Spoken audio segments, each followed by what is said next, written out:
আজকে ভিডিওতে রায়মাটির প্রশ্নবিদ্যা 2025 সালের সপ্তম শ্রেণীর ভূগোল বিষয়ে দ্বিতীয় বর্ষের মূল্যায়নের যে একই দাগের প্রশ্নপত্রটি রয়েছে, অর্থাৎ Krishnanagar government girls high school, এই বিদ্যালয়ের সমস্ত প্রশ্নের উত্তরগুলি করব।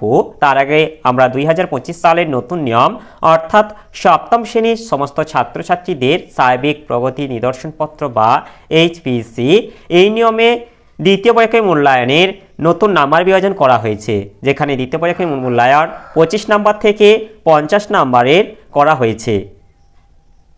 তাহলে আমরা নম্বর বিভাজন ও সিলেবাসটা দেখে নেব। তোমাদের মূল বই থেকে পড়তে হবে ভূমিরূপ, নদী, শিলা ও মাটি ও আফ্রিকা মহাদেশ। এরপর তোমরা নম্বর বিভাজনটা দেখে নাও।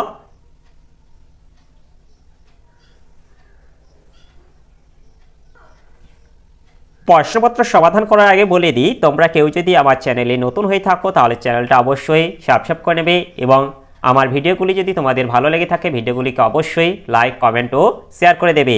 একে আছে নিম্নলিখিত বাক্যে শূন্যস্থানে উপযুক্ত শব্দ বসিয়ে পূর্ণ করো। এক আছে এটা হিমালয় হবে, হলো একটি নবীন ভঙ্গিল পর্বতমালা। দুই, ভারতের সিন্ধুগঙ্গা ব্রহ্মপুত্র সমভূমি হলো এটা পলিগঠিত সমভূমির উদাহরণ। এরপর 3 আছে পৃথিবীর বৃহত্তম মালভূমির নাম এটা তিব্বত মালভূমি। এরপর 4 আছে হিমালয় পর্বতমালা থাকার জন্য সাইবেরিয়া তীব্র ঠান্ডা বাতাসকে বাধা দিয়ে ভারতের শীতের তীব্রতা কমিয়ে দেয়। এরপর 5 আছে বেশিরভাগ মালভূমি অঞ্চল প্রচুর এটা খনিজ সম্পদে সমৃদ্ধ। এরপরে 6 কোসি নদী এটা গঙ্গা নদীর উপনদী। এরপরে 7 আছে শুষ্ক অঞ্চলের সুগভীর গিরিখাতকে এটা ক্যানিয়ন বলা হয়। এরপর 8 যে নদী একাধিক দেশের মধ্য দিয়ে প্রবাহিত হয় তাকে এটা আন্তর্জাতিক নদী বলে। 9 পৃথিবীর বৃহত্তম নদী এটা আমাজনে কোনো বদ্বীপ নেই। এরপরে 10 আছে সারা বছর যে নদীতে জল থাকে না তাকে অনিত্যবহ নদী বলে। এরপর 2 দিকে আছে শুদ্ধ ও অশুদ্ধ নির্বাচন করে লেখো। 1 আছে ব্ল্যাক ফরেস্ট একটি আগ্নেয় পর্বত, এটা অশুদ্ধ হবে। 2 আছে মালভূমির উপরিভাগ ঢেউ খেলানো সমতল হয়, এটা শুদ্ধ হবে। 3 ভূমির ঢাল বৃদ্ধি পেলে নদীর শক্তি কমে যায়, এটা অশুদ্ধ হবে। 4 ব্যাসল্ট একটি পাললিক শিলার উদাহরণ, এটা অশুদ্ধ হবে। 5 দক্ষিণ আফ্রিকা তৃণভূমির নাম ভেল্ট, এটা শুদ্ধ হবে। 6 অ্যাটলাস পর্বতের সবচেয়ে উঁচু শৃঙ্গটি হলো মাউন্ট তৈবকল, এটা শুদ্ধ হবে। এরপরে 7 পর্বতের উপরের দিকে ছুচালো অংশটির নাম হলো পর্বতগ্রন্থি, এটা অশুদ্ধ হবে। 8 পাতগুলি অ্যাস্থনোস্ফিয়ারের উপর ভাসমান অবস্থায় থাকে, এটা শুদ্ধ হবে। 9 অনেকগুলি ছোট ছোট জলধারা প্রধান নদীতে মিশলে তাদের শাখা নদী বলে, এটা শুদ্ধ হবে। 10 প্রাচীনকালে টাইগ্রিস ও ইউফ্রেটিস নদীর ধারে চৈনিক সভ্যতা গড়ে উঠেছিল, এটা অশুদ্ধ হবে। এরপরে 3 দিকে আছে বাম দিকে স্তম্ভের সঙ্গে ডান দিক মেলাও। বাম স্তম্ভ। 1 আছে কঙ্গ নদী অববাহিকা, এটা হবে ঘন জঙ্গল চিরসবুজ। এরপর 2 আছে গ্রস্ত উপত্যকা, এটা হবে দুটি ফাটলের মধ্যবর্তী নিচু অংশ। এরপর 3 আছে নীল নদ, এটা হবে মোহনায় সুবিশাল বদ্বীপ। এরপর 4 আছে সাহারা, এটা হবে প্রায় বসতিহীন অঞ্চল। এরপর 5 কিলিমাঞ্জারো, এটা হবে বরফে ঢাকা শৃঙ্গ। এরপরে 4 দিকে আছে নিচের ছক থেকে ভৌগোলিক শব্দ খুঁজে বের করো। সূত্র 1 আছে নদীর জল উপর থেকে নিচে ঝাঁপিয়ে পড়ে, এটা জলপ্রপাত হবে। এবার 2 যেটা আছে নদীর দুধারে বন্যার সময় পলি জমে সৃষ্টি হয়, এটা প্লাবন ভূমি। এরপর যেটা আছে শুষ্ক অঞ্চলের গভীর গিরিখাত, এটা ক্যানিয়ন। এরপর যেটা আছে যে নদীতে সারা বছর জল থাকে, এটা নিত্যবহ। এরপর যেটা আছে নদী যা বহন করে, এটা পাললিক। এরপর এটা হচ্ছে একটি ভঙ্গিল পর্বত, এটা আল্পস। এরপর যেটা আছে একটি আগ্নেয় পর্বত, এটা ভিসুভিয়াস। এরপর যেটা আছে বহু দূরে উড়ে গিয়ে সঞ্চিত হয়, এটা লোয়েস। এরপর এটা হচ্ছে পৃথিবীর ছাদ, এটা পামির। এরপর যেটা হচ্ছে দক্ষিণ আমেরিকার ভঙ্গিল পর্বত, এটা আন্দেজ। এই যে পাশের ছকে তোমাদের করিয়ে দেখিয়ে দিয়েছি, তোমরা দেখে নাও। এরপরে 5 আছে নিম্নলিখিত প্রশ্নগুলির উত্তরটা লেখো। 1 আছে পর্বত বেষ্টিত মালভূমি ও ব্যবচ্ছিন্ন মালভূমি সৃষ্টির সম্পর্কে ছবি এঁকে ও উদাহরণ দিয়ে লেখো। এর উত্তরটি হলো পর্বতবেষ্টিত মালভূমি সংজ্ঞা যে সকল মালভূমি প্রায় চারিদিকে পর্বত দ্বারা বেষ্টিত হয়ে সৃষ্টি হয় তাকে পর্বতবেষ্টিত মালভূমি বলে। সৃষ্টির কারণ পাত সঞ্চালনের ফলে বা গিরিজনী আলোড়নের ফলে ভঙ্গিলা পর্বত সৃষ্টির সময় পর্বতের মধ্যবর্তী নিচু অসমতল ভূমি প্রবল পার্শ্বচাপে উঁচু হয়ে পর্বত বেষ্টিত মালভূমির সৃষ্টি হয়। বৈশিষ্ট্য: এক, ভঙ্গিলা পার্বত্য অঞ্চলে এই মালভূমি দেখা যায়। 2, এগুলি অধিক উচ্চতা বিশিষ্ট হয়। 3, মালভূমিগুলি পাললিক শিলায় গঠিত হয় এবং এতে জীবাশ্ম থাকতে পারে। 4, চারিদিক পর্বত বেষ্টিত হওয়ায় এখানকার পরিবেশ শুষ্ক প্রকৃতির হয়। উদাহরণ: তিব্বত মালভূমি, পামির মালভূমি। এই যে তোমাদের পাশে চিত্রটা দেওয়া আছে, তোমরা চিত্রটা দেখে নেবে। এরপর আছে ব্যবচ্ছিন্ন মালভূমি সংজ্ঞা: কোনো বিস্তীর্ণ মালভূমি অঞ্চল কতকগুলি নদী উপত্যকা দ্বারা ক্ষয়প্রাপ্ত হয়ে বিচ্ছিন্ন হলে তাকে ব্যবচ্ছিন্ন মালভূমি বলে। সৃষ্টির কারণ: কোনো উচ্চ মালভূমি কঠিন ও কোমল শিলায় গঠিত হলে বিভিন্ন প্রাকৃতিক শক্তি যেমন আবহবিকার, নদী, বায়ু প্রভৃতি দ্বারা কোমল শিলা অধিক ক্ষয়প্রাপ্ত হয় এবং কঠিন শিলায় গঠিত অংশগুলি উঁচু হয়ে অবস্থান করে। পরবর্তীকালে ক্ষয়প্রাপ্ত নিচু কোমল শিলার ওপর নদীবিন্যাস গড়ে ওঠে এবং সমগ্র মালভূমিটি নদী উপত্যকা দ্বারা বিচ্ছিন্ন হয়ে ব্যবচ্ছিন্ন মালভূমিতে পরিণত হয়। বৈশিষ্ট্য: এক, মালভূমিগুলি প্রাচীন শিলা দ্বারা গঠিত ও খনিজ সমৃদ্ধ হয়। 2, কঠিন শিলা গঠিত অংশগুলির উচ্চতা প্রায় সমান হয়। 3, মালভূমির উচ্চতা ক্রমহ্রাসমান। 4, এই মালভূমির মাঝে ছোট ছোট গম্বুজাকৃতি পাহাড় দেখা যায়। উদাহরণ: ছোটনাগপুর মালভূমি, মালনাথ মালভূমি প্রভৃতি। ব্যবচ্ছিন্ন মালভূমির চিত্রটা তোমরা দেখে নাও। এরপরে 2 রেখে আছে জলপ্রপাত কিভাবে সৃষ্টি হয়, ছবি এঁকে ব্যাখ্যা করো। এর উত্তরটি হলো: জলপ্রপাত নদী উপত্যকার কোনো অংশ কোমল শিলায় আবার কোনো অংশ কঠিন শিলায় গঠিত হলে অথবা কঠিন ও নরম শিলা অনুভূমিকভাবে অবস্থান করলে উচ্চগতিতে নদীর ক্ষয়কার্যের সময় জলস্রোত এই কঠিন শিলা বিশেষ ক্ষয় সাধন করতে পারে না, কিন্তু কোমল শিলা ক্রমশ ক্ষয়প্রাপ্ত হওয়ায় স্থানটি অনেক নিচু হয়ে যায় এবং ধাপের সৃষ্টি হয়। ফলে জলরাশি উঁচু থেকে নিচে সোজাসুজি প্রচণ্ড বেগে পড়তে থাকে। উচ্চভূমি থেকে নিচে জলপ্রবাহে এই বেগমান পতনকে জলপ্রপাত বলে। যেমন আমেরিকা যুক্তরাষ্ট্রের সেন্ট লরেন্স নদীর উপর নায়াগ্রা জলপ্রপাত বিশেষ উল্লেখযোগ্য। এরপরে অথবা এটা হচ্ছে অশ্বক্ষরাকৃতি হ্রদ কিভাবে সৃষ্টি হয়, ছবি এঁকে ব্যাখ্যা করো। এর উত্তরটি হলো: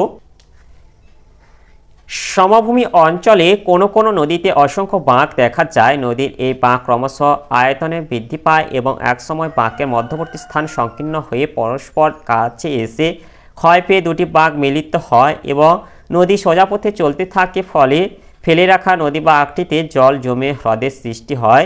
এই হ্রদের আকৃতি অনেকটা ঘোড়ার খুরের মতো বলে একে অশ্বক্ষরাকৃতি হ্রদ বলে।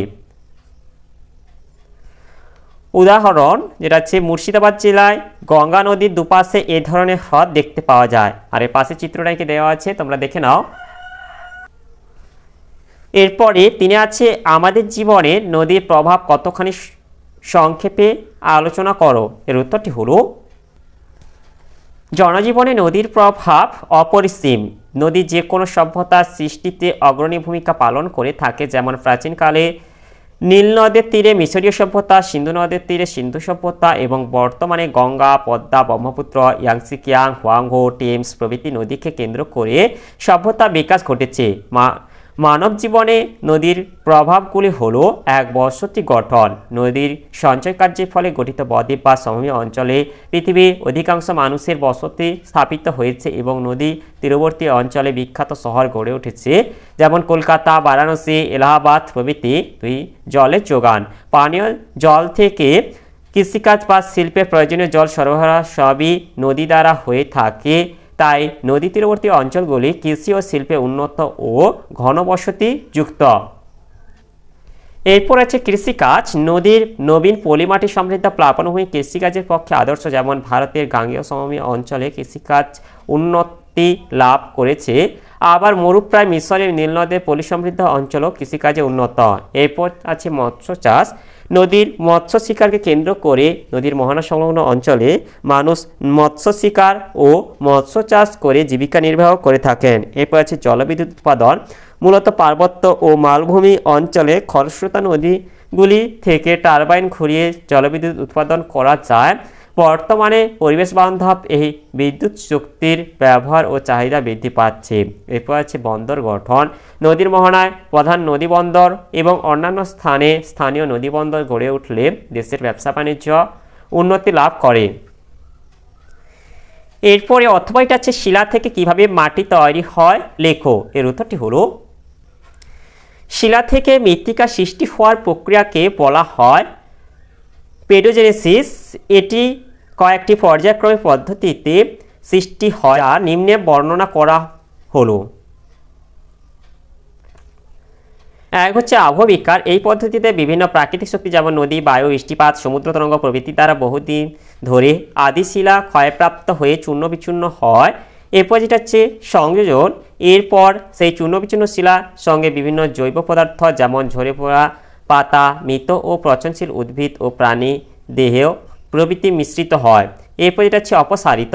তৃতীয় পর্যায়ে বৃষ্টির জল, নদীর জল, সমুদ্র তরঙ্গ প্রভৃতির মাধ্যমে সেই চূর্ণ বিচূর্ণ শিলাখণ্ডে কিছুটা অপসারিত হয়। এরপর আছে রেগোলিথের উৎপত্তি। অপসারণের পর যে অবশিষ্ট অংশ পড়ে থাকে তাকে বলা হয় রেগোলিথ।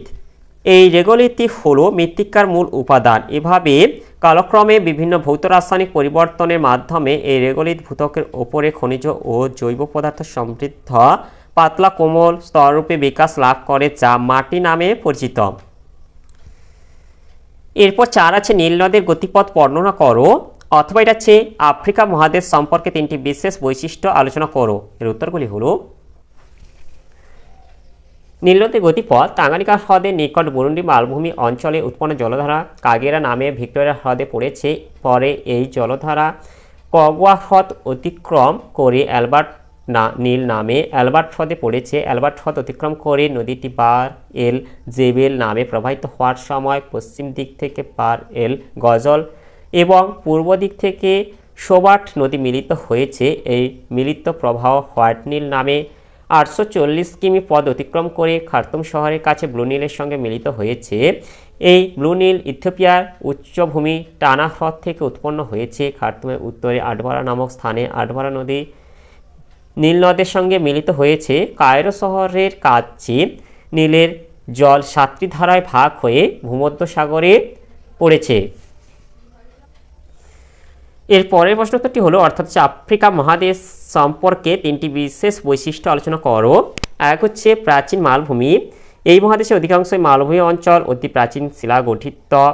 এই মালভূমি প্রাচীন গন্ডোয়ানা ল্যান্ডের অংশ বিশেষ। বাকি অংশের সমভূমি রয়েছে। বহু স্থানে নদী অববাহিকা, নবীন পাললিক মৃত্তিকা সমৃদ্ধ সমতল ভূমি রয়েছে। এরপর যেটা আছে 3টি প্রধান অক্ষরেখা। এই মহাদেশের উপর দিয়ে 3টি প্রধান অক্ষরেখা নিরক্ষরেখা, কর্কটক্রান্তি রেখা, মকরক্রান্তি রেখা প্রসারিত। পৃথিবীর অন্য কোনো মহাদেশের উপর দিয়ে এই রকম 3টি রেখা বিস্তৃত হয়নি। এমনকি মূলবদ্ধ রেখাও এই মহাদেশের মধ্য দিয়ে বিস্তৃত। এরপর 3 যাচ্ছে বৃহত্তম মরুভূমি।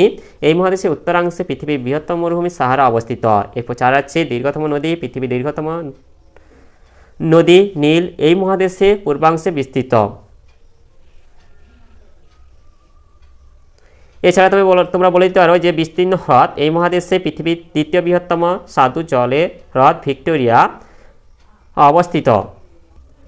তাহলে আজকের ভিডিওতে আমরা সপ্তম শ্রেণী ভূগোল বিষয়ে যে একের দাগের প্রশ্নপত্রটি ছিল তার সমাধান করলাম। আর তোমরা কেউ যদি আমার চ্যানেলটা এখনও সাবস্ক্রাইব করে রাখোনি তাহলে চ্যানেলটা অবশ্যই সাবস্ক্রাইব করে নেবে এবং ভিডিওটি ভালো লাগলে ভিডিওটিকে অবশ্যই লাইক, কমেন্ট ও শেয়ার করে দেবে।